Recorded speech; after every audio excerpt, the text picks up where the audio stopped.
It's time for the summer reboot. Each day we're exploring ways to live life a little better. The philosopher Marcus Aurelius once said it takes very little to lead a happy life. It's all in the way of thinking. So today we're going to help you to think about how you think, and joining us is Lucy Richards from the organisation Smiling Mind, which promotes meditation for both adults and children. And this is such a fascinating topic because so many times people, I think, get to their 60s and 70s and think, I just was never in the moment when I was living my life. Yeah, that's right. Thanks for having me this morning. Our minds are made to think. It's what they're made to do. But often we find ourselves getting caught up in thoughts of the past and also thoughts in the future. And so mindfulness meditation is about being present and paying attention to the present moment and with purpose and without judgment as well. So it means that we can really fully experience our moments and our life, and as you said, make the most of that. Do we have to fit in meditation, or is it about doing little things while we're living life? Yeah, that's right, Paul. There are two ways to practice mindfulness, and one is formally through a mindfulness meditation, and the Smiling Mind app allows that just through very short guided meditations, 5 minutes long. But there are also little tips and tricks that we can bring into our life. Things like when you're having a cup of tea, really paying attention to that experience rather than getting caught up in all the emails you're supposed to be writing, or what are you going to cook for dinner that night. Similarly, just having a conversation with someone, giving them your full attention, or being really present. All right, so you advocate this for children as well. How do you get children away from their gadgets and get those little minds thinking about peacefulness and just trying to be in the moment? Because they would argue they're always in the moment. Yes, absolutely. Children are actually very naturally good at being mindful and present.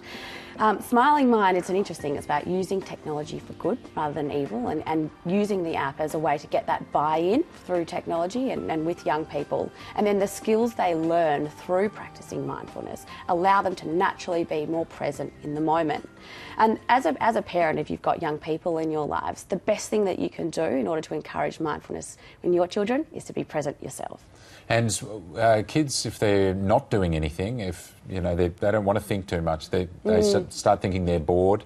Maybe they're not quite bored, but they're not used to not having something to do, somewhere to go. Yes. How do you make kids relax a little bit when they're sort of stressed out and always on the go?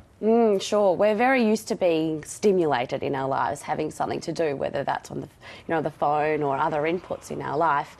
So the best thing to try and do is to be present and enjoy that experience, even if it's sitting on a park bench, looking at what's around you, enjoying the meal that's in front of you without having that extra stimulation of a phone. Yeah. And should you worry, because when I've tried to meditate, to keep my mind still is very difficult. Is that something you should worry about? Or can you get better at it? Absolutely. With practice, the mind is like a muscle. So the more that you begin to train use these attention training skills like mindfulness, the stronger that part of the brain gets, and it will begin to improve. That's good. Do you practice mindfulness, Ben? Look, in all seriousness, the older I get, the more I realise that I haven't been good at being in the moment. Yeah. So I do a lot of that, thinking about what has happened or what's to come. And I think it is one of those things that you get to life and you think, just try and be in the moment. If you're walking along the beach, just be absorbing the water, what's going on, the kids playing, and actually be in that situation rather than thinking about what's going to happen tomorrow, all of that kind of stuff. Yeah. So it's an interesting one. It's not as easy as it sounds. It's very hard. Are you in the moment? Yeah, well, I try to do things that I love more often. That's sort of one of the rules I follow. I don't know who said that, but no, I've picked that up and run with it. That's a great point. Lucy, thank you very much for joining us. Thank you very much to you both.